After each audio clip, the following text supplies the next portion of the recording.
মিথিলা নিজেকে অনেক বুঝিয়ে নিজের মনকে শক্ত করে তার স্বামীর বাড়িটাকে ছেড়ে দেয়। মিথিলা অনেক চেষ্টা করেও তার সংসারটি বাঁচাতে পারেনি। একটি বড়লোক বাবার ছেলের সাথে মিথিলার বিয়ে হয়। মিথিলা গরিব বাবা মার একমাত্র সন্তান ছিল, তাই মিথিলাকে তার শাশুড়ি কোনোদিনও মেনে নিতে পারেনি। তাই মিথিলার সাথে অনেক খারাপ ব্যবহার করত। মিথিলাকে রোহন বিয়ে করে বাড়িতে নিয়ে যায়। তার মা বউকে দেখার পরেই তাকে তো পছন্দই করেনি, তাকে একটি আলাদা রুমে থাকতে দেয়। আজ এই বাড়িতে তোমার প্রথম দিন। আজকের দিনটা যেমন হওয়ার কথা ছিল তেমন আর করতে পারলাম না। আমাকে তুমি ক্ষমা করে দিও। এই কি, তুমি কেন ক্ষমা চাচ্ছ? তুমি তো কিছু ভুল করনি। তুমি তো আমার সাথে কিছু খারাপ ব্যবহারও করনি। তুমি তোমার আশাতেই তো আমি এই বাড়িতে এসেছি। এই বাড়িতে তোমাকে যেমন সম্মান দেওয়ার কথা ছিল সেই সম্মানটাও তো আমি তোমাকে দিতে পারলাম না, তাই তুমি আমাকে ক্ষমা করে দিও। তোমাকে ক্ষমা চাইতে হবে না, এটা আমার কপালে ছিল তাই হচ্ছে। আর তুমি তো আসো আমার পাশে, তাতেই আমি খুশি আছি। আমার মা তোমার সাথে যা খারাপ ব্যবহার করেছে তাতে আমার মোটেও ভালো লাগেনি, কিন্তু আমি কি করব, আমার হাতটা তো বাঁধা আছে, তাই আমি তোমার জন্য কিছু করতে পারলাম না। এত মন খারাপ করো না, দেখবার সময়ের সাথে সব কিছু ঠিক হয়ে গেছে। তোমার মাও আমাকে মেনে নেবে, আমাকে ভালোবাসতে শুরু করবে। তুমি দেখে নিও। অনেক ভাগ্য করে আমি তোমার মতন একটি বউ পেয়েছি, তাতেই আমি অনেক খুশি আছি। তোমার মতন একটা মিষ্টি মেয়ে পাওয়া তো কপালের কথা। তুমি যে আমার কপালে কিভাবে জুটলা আমি তো বিশ্বাসই করতে পারছি না। মিথিলার মনে কষ্ট থাকলেও রোহনের কথা শোনার পর তার মনটা ভালো হয়ে যায়। দুইজনে মিষ্টি মধুর কথা বলতে বলতে সকাল হয়ে যায়। কিরে জমিলা, অতদিন হলো একবার তো আমরা ওই দিকটাতে ঘুরে আসোস না। নতুন বৌমাকে পেয়ে তোর বাড়ির থেকেই বের হোস না। আমার ভাগ্য কি আর তগর মতো যে বারবার ঘুরতে পারবো? আমার তো সারাদিন কাজ করতে করতেই দিন যায়। আমি আর কোথায় বের হতে পারি? সারাদিন বাড়িতেই থাকতে হয়। কেন, নতুন বৌমা কি বাড়ির কাজকর্ম করে না? এখন তো তোর শান্তির হওয়ার কথা। বাড়িতে বউ আছে, সমস্ত কাজ তো ওকেই করতে হবে। ছাড় তো ওই বউয়ের কথা। আমার আর ভালো লাগছে না ওই বউয়ের কথা করতে। আমার ছেলে যে কী ভেবে এই বউটাকে নিয়ে এসেছে বাড়িতে কে জানে। আমার ওই বউটাকে মোটেও পছন্দ হয়নি। মিথিলার শাশুড়ি তো মিথিলার নামটাও শুনতে পারত না। কেউ যদি তার সামনে মিথিলার কথা বলতো তার খুব রাগ হয়ে যেত। মিথিলা গরিব বাড়ি বলে তাকে একদম তার সহ্য হতো না। এই যে মেয়ে, বিয়ে করে তো এই বাড়িতে অনেক দিন হয়েছে এসেছো, এখন তো পারো তোমার বাবাকে বলতে তোমাকে কিছু দিতে। এইভাবে কেউ আসে? অন্য বাড়ির বউরারে দেখো, গাড়ি ভরে ভরে মাল নিয়ে এসেছে, আর তুমি খালি হাতে এসে গেছো। তোমার বাবা কি পারে না তোমাদেরকে কিছু দিতে? আজকে গিয়ে তোমার মাকে বলবে। আচ্ছা মা, আমি বাড়িতে গিয়ে আমার মাকে বলবো, কিন্তু ওরা কোত্থেকে আমাকে কিছু দিবে? আপনারা তো জানেন আমরা অনেক গরিব মানুষ, আমরা আপনাদেরকে কি দিতে পারবো? এসব কথা আমাকে বলে লাভ নাই। যাও, তোমার বাবা কোত্থেকে দিবে ও জানবি, যে তোমার বাবাকে বলো। মিথিলাকে তার শাশুড়ি যৌতুকের জন্য খুব ঘাটাঘাটি করছিল, কিন্তু মিথিলারা তো অনেক গরিব মানুষ, মিথিলা তো সব কিছুই জানতো। মিথিলা আর কী করবে? তার শাশুড়ির কথা শুনে সে তার বাড়িতে যায় আর গিয়ে তার মাকে বলে, মা, আমাকে তো যৌতুকের জন্য বাড়িতে অনেক চাপ দিচ্ছে। আমার শাশুড়ি তো আমাকে অনেক কথা শোনাচ্ছে। তোমরা যদি এখন কিছু না দাও তাহলে তো ওরা আমাকে বাড়ির থেকে বের করে দিবে। তুই আমার আদরের একমাত্র মেয়ে, আমার কি ইচ্ছে করে না তোকে কিছু দিতে? আমারও তোকে দিতে খুব ইচ্ছে করে।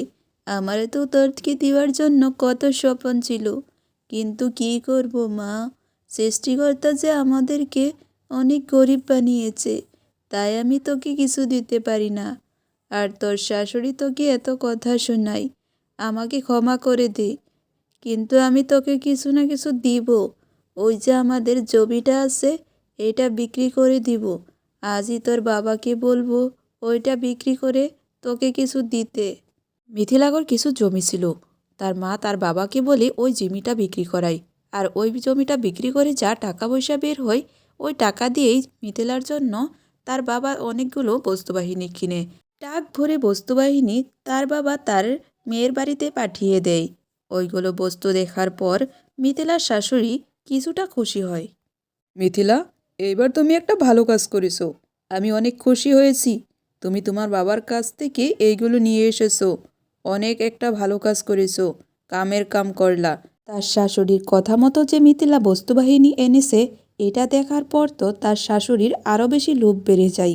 আরও ধীরে ধীরে মিথিলাকে দিয়ে এইসব কাজ করাতে থাকে। মিথিলার বাবা তো অনেক গরিব ছিল, তাহলে এত এত বস্তু দিল কোত্থেকে? মনে হয় আমাদের কাছ থেকে ওরা কিছু লুকাচ্ছে।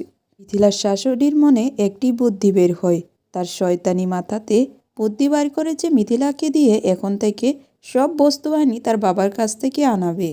মিথিলার শাশুড়ি তো মিথিলার উপর চাপ দিত তাকে যৌতুক আনার জন্য। মিথিলা উপায় না পেয়ে তার মা বাবাকে গিয়ে বলতো।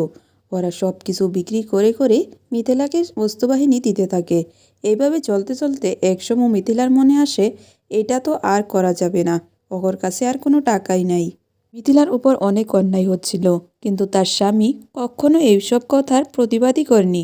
তার মাকে সে তো কখনো কিছু বলেইনি। মিথিলার সাথে মিষ্টি মিষ্টি কথা বলে মিথিলাকে গলিয়ে দিত। কিন্তু এক সময় মিথিলা এসব কিছু বুঝে গিয়েছিল। ওরা সব কিছু চক্রান্ত করছে। ওরার কাছে কোনো টাকা ছিল না। মিথিলা নিজের মনকে অনেক শক্ত করে মিথিলা তার স্বামীকে ছেড়ে দেয়, আর ও ছেড়ে বাড়িতে চলে আসে।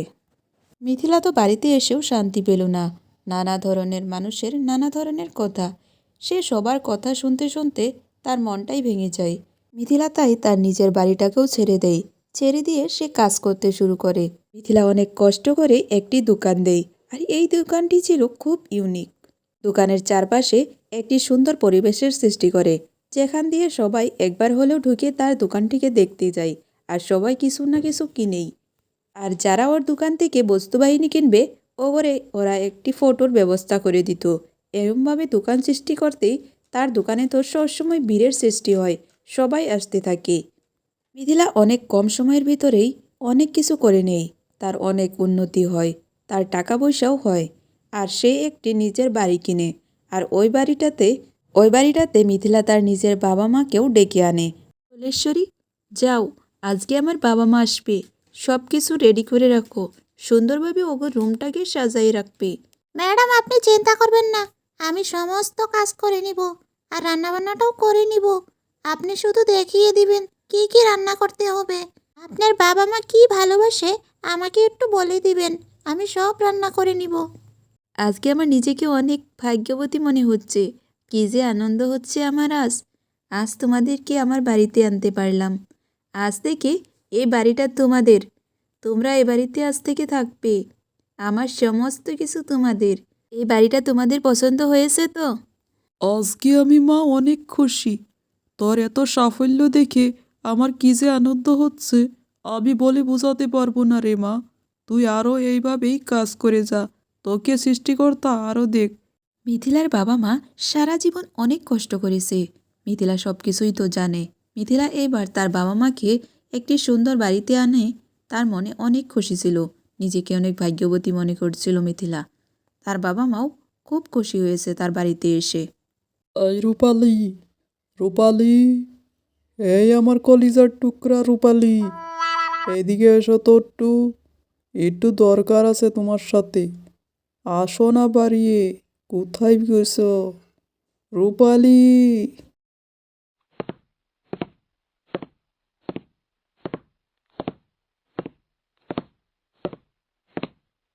কি হয়েছে?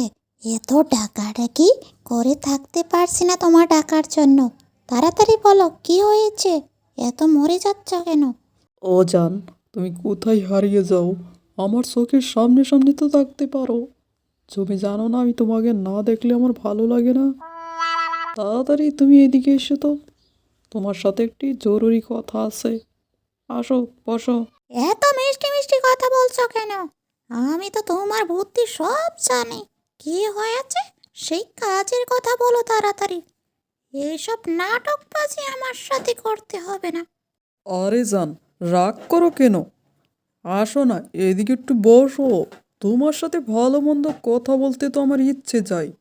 তুমি এমন রাগ দেখাও, আমার তো ভয় লেগে যায়। কি হয়েছে জান, বসো।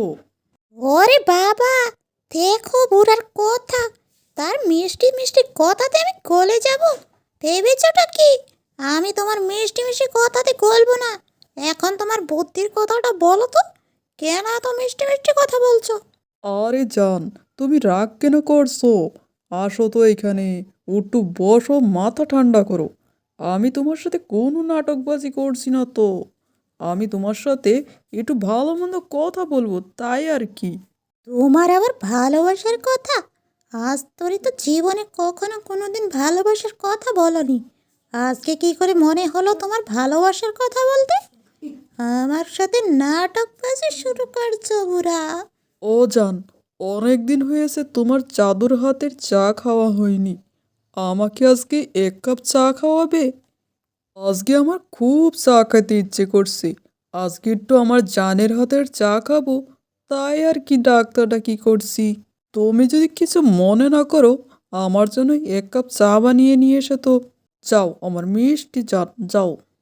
ও, তোমার এই বুদ্ধি! আমি তো জানি তোমার নাটক। শালার বুড়ো, তোমার নাটকবাজি আমি জানি না। আমাকে দিয়ে কাজ করানোর জন্য তোমার যে নতুন নতুন বুদ্ধি বের হচ্ছে, একদম বুদ্ধিটা বের করে ফেলবো তোমার। জান, এমন কেন করছো? যাও না, অনেক দিন হয়েছে চা খাওয়া হয়নি। তোমার হাতের একটু চা খাবো, তাই বললাম। তুমি আমার কথাটাই শোনো না, যাও না জান। এই বুড়োটা আমার জীবনটাই নষ্ট করে দিয়েছে। সারাদিন শুধু আমি কাজই কাজ করি। আমার জানটা কি এখনো আছে? এই বুড়োটা সারাদিন নতুন নতুন আবদার করব, কত আমি কাজ করব।